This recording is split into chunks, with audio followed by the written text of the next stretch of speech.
Welcome to the Slop Farm. Enjoy the video.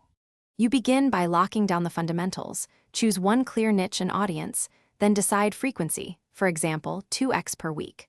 Once done, create or convert to a brand account so multiple collaborators can have managed access and enable two-step verification to protect the channel. Make sure to agree now on revenue split, ownership of footage, and the channel name. These decisions avoid conflicts later. You should also collect basic branding, logo, banner, and a simple intro to use consistently.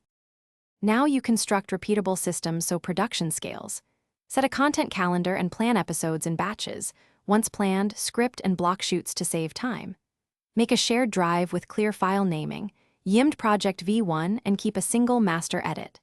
Assign roles, who hosts, who edits, who makes thumbnails, who uploads, so responsibility is clear. Once done, create an upload checklist, metadata, tags, chapters, end screen links, and scheduled publish time to maintain consistency and analytics tracking. You finalize by running a strict pre-launch QA. Check audio levels, captions, thumbnail clarity, and complete metadata. Schedule the first uploads for peak times, promote across each partner's networks, and watch the initial 72 hours of analytics to iterate fast.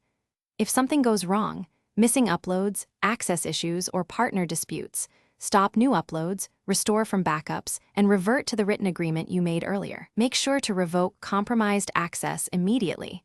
Then resolve ownership or revenue disagreements through the documented split. Thanks for watching. Consider subscribing if we helped you today.